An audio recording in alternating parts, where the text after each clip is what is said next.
Un des critères très importants pour qu'on puisse accepter ou avoir envie de travailler avec vous, c'est le fait de comprendre, donc que nous puissions percevoir et comprendre que vous avez envie, pas seulement d'un prestataire qui travaille pour vous, mais d'un prestataire qui travaille avec vous. Alors, c'est juste un mot qui change, mais ça fait une grande différence. Nous ne travaillons pas seulement pour vous, mais nous travaillons avec vous.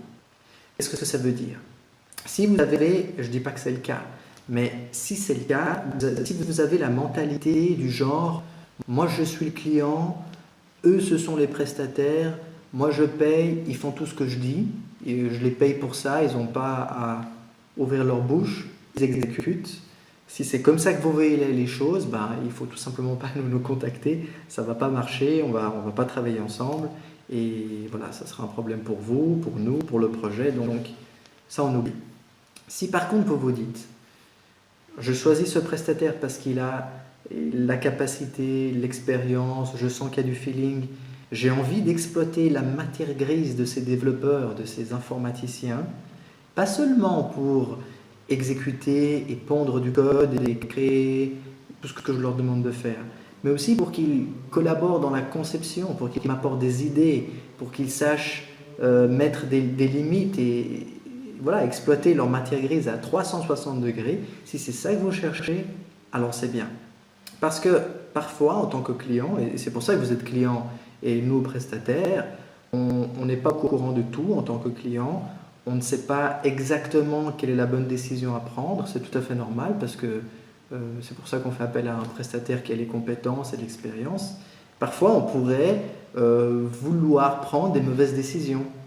Alors, il y a un exemple qui est souvent fait dans un livre de qualité informatique qui s'appelle Clean Code, ou programmer proprement. On est des adeptes du code propre.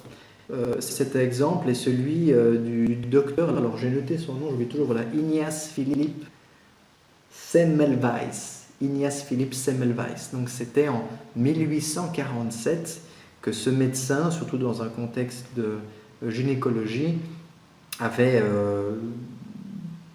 conseillé ou recommandé à tous les médecins de se laver les mains, parce qu'avant ils ne le faisaient pas. Depuis que les médecins le font, le taux de mortalité post-natale est vraiment tombé très bas. Mais qu'est-ce qui se passait à l'époque, vu que ce n'était pas une connaissance que la plupart des médecins avaient? Certains médecins se refusaient de laver les mains et les accidents mortels continuaient à avoir lieu. Alors, si vous étiez patient et vous demandez à votre médecin, juste avant l'opération, vous lui dites, écoutez, il faut aller droit au but, j'ai envie d'être sauvé, opérez-moi, perdez pas le temps à vous laver les mains. Est-ce que le médecin va dire, bon, c'est mon patient, c'est mon client, le client est roi, donc je fais tout ce qu'il me dit, j'exécute. Ce serait criminel de sa part, vous êtes d'accord? De la même façon, si pendant le projet ou avant le projet, on constate que vous avez tendance à imposer les idées et vous souhaitez juste que votre prestataire exécute et qu'il ne vous avertisse pas des mauvais choix, mais qu'il fasse tout ce que vous avez décidé, non, on ne va pas le faire parce que ce serait pas éthique, ce ne serait pas bon ni pour vous ni pour nous. On ne va pas exécuter une mauvaise décision que vous auriez prise tout seul. Alors les décisions, elles se prennent ensemble. La plupart du temps, il n'y a pas de souci.